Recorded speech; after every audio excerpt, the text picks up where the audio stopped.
how many we're getting. On the sheet it said we're getting 600. Dad mentioned that he thought we might be getting 800. Turn my lights on. Kind of dark outside. One of my favorite things about getting out this early is getting to see the sunrise. We are down at the sow unit now. Get set up in the trailer, ready for these pigs. Well, now we're just gonna wait until they are ready to bring us pigs.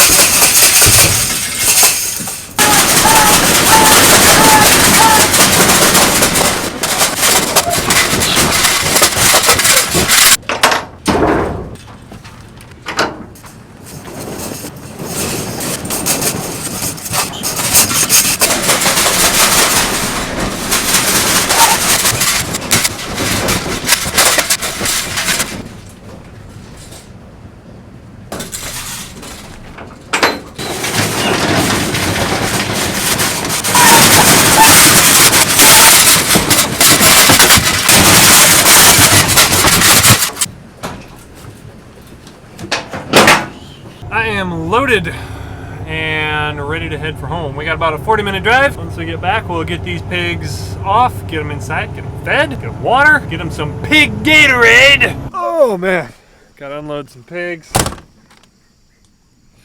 like to be taking a nap right now. Whew. Whew. That's not really an option though.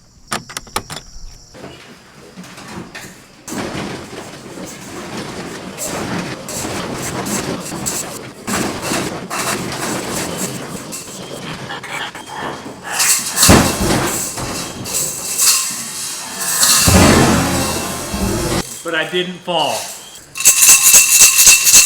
We put 135 in each pen.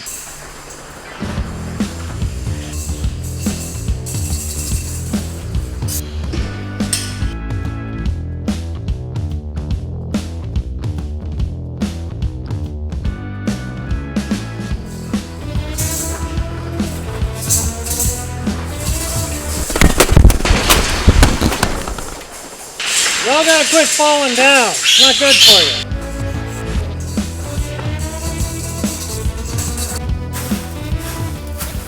So once we get these pigs in here, we need to make sure they've got heat, water, and then food. They really won't eat a whole lot for the first 24 hours, but they do drink. This feed that we give them is primarily rolled oats based.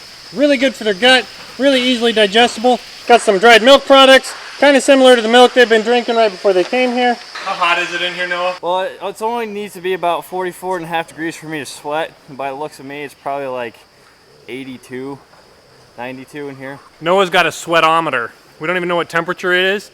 We just go by either dry, damp, or dripping. About right, and right now I'm dripping, so that's how you know it's pretty hot.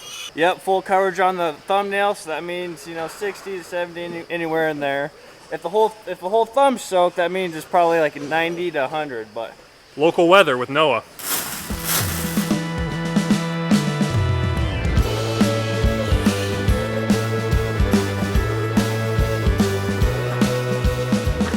So what am I doing wandering around out in the field, you say? This is what you call plot days. Plot days are basically an excuse for farmers to get together, eat some food, and try to learn something. I'm here, I brought my family. There's a bouncy house for the kids, which is fantastic. Any of you guys who are watching this who do plot days, you need to have a bouncy house for kids, because you know what?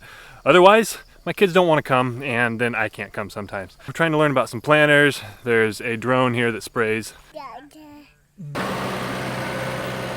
First plants out of the ground are going to get a green flag. 24 hours later, the next emerged plants are going to get a blue one, and then a yellow flag and a red, and so on. You'll start to see differences in stalk diameter, ear size. Right there is your myzocotyle.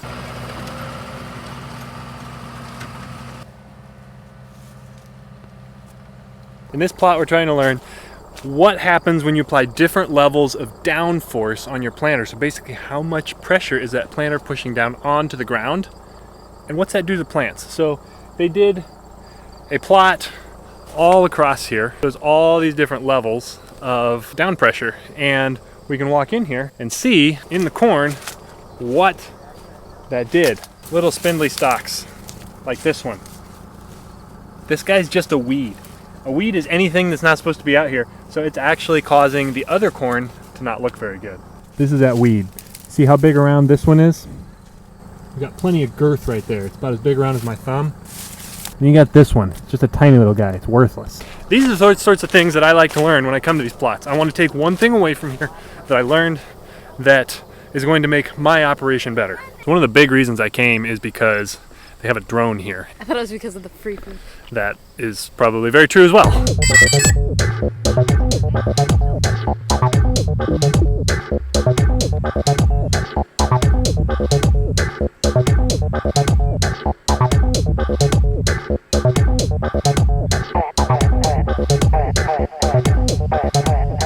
This is Brian.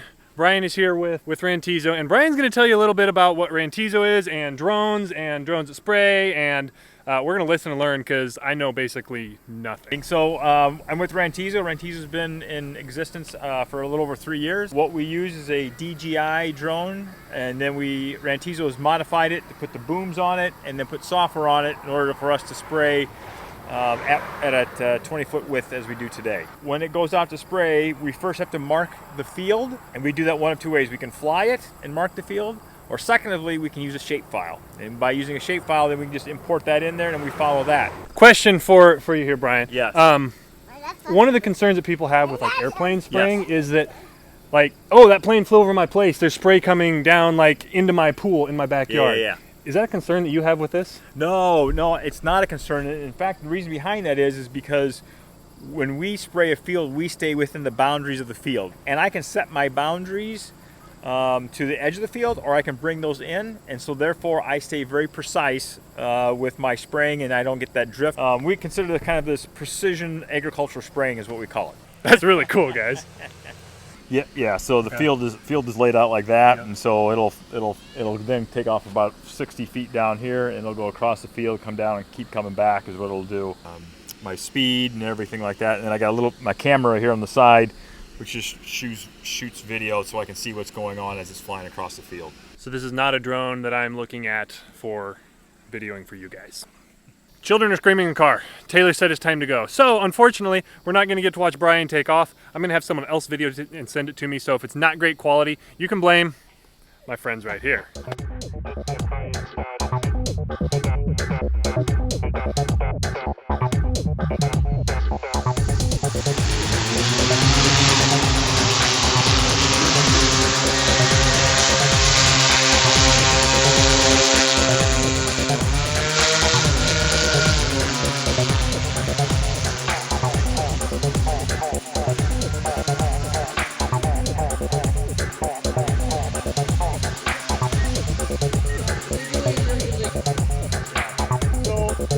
What you'll see is if you go in there,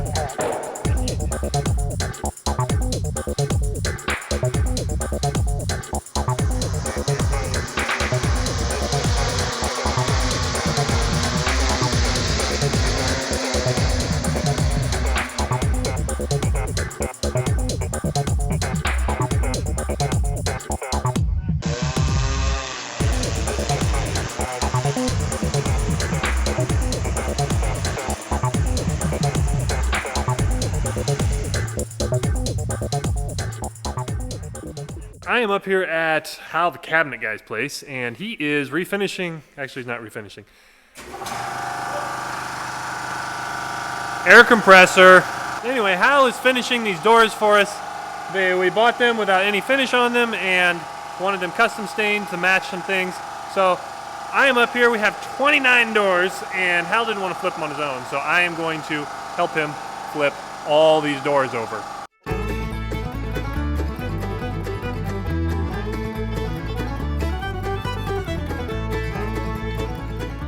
Just like that, doors are all flipped. I'm gonna leave, and the next time I come back, these are gonna be all stained. We're gonna take them home and put them in because no one wants a bathroom without a door on. This morning, we are getting the grain vac hooked up because the last group of pigs that we had that came out didn't eat up all the feed that I ordered, so that's my fault for not ordering the right amount of feed. So I am going to get our grain vac set up so we can vac the rest of that feed out of the bottom of the bin, get it transferred over to Dad's where there's some pigs that can eat it. I have to change over the PTO on the tractor from a 540 speed to 1000 speed because the vac takes a different speed than some other things we use. You guys can watch me spill oil all over.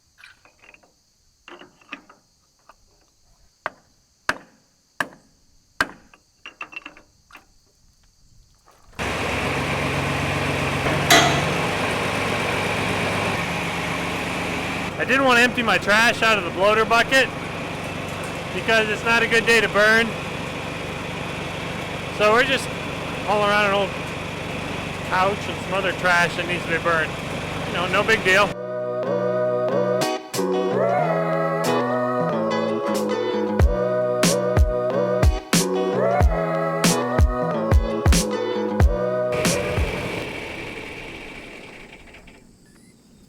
We got the vac all set up so that it's ready for this afternoon.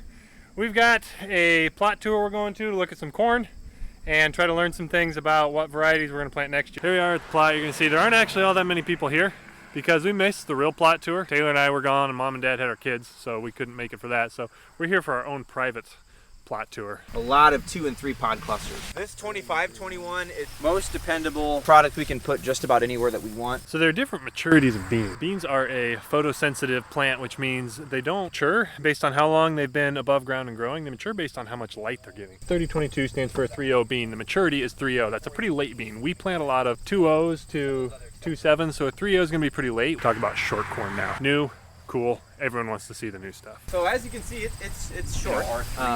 As the name implies. Thought it was coon, so we got shorter corn. They can reach it now. So We should have pounded the steak in further. I get a lot of questions about, why short stature corn. Some of the advantages are one of them is that you can get over this crop anytime if you have a high clearance sprayer. The stalks on most of these plants are pretty thick. Yeah, obviously standability. No, that's an armyworm. Fall armyworm. It's got to eat. We need these over in Afghanistan right now. A lot of northern corn rootworm adults in rotated fields. Found some in your area. There's actually some out here. All around this area, essentially every rotated field I go in has some. That's the end of our plot tour for today. At Ryan's actual plot day, a bouncy house for kids and soft serve ice cream and a helicopter and a new combine. I'm not kidding.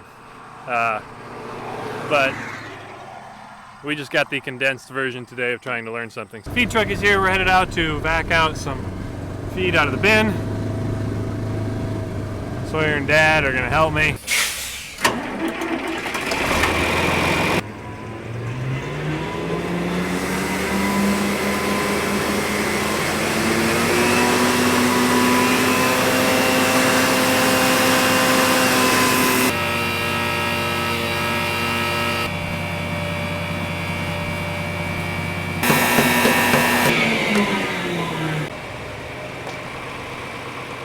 All right, just like that, we've got the bin empty. It's ready to take pigs. Not ready to take pigs. It's ready to take feed for the baby pigs that are in the building. We're gonna break down the grain vac, put it away. That's the job I've been putting off for quite some time.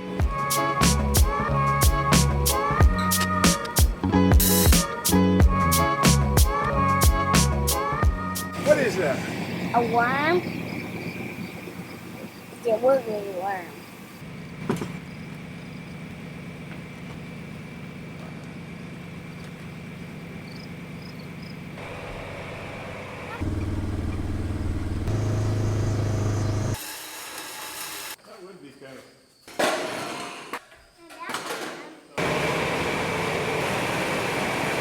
Dad says he's going to try doing it without taking the door off, but we haven't gotten the door fixed since the derecho, so if he does take the door off, it really doesn't matter.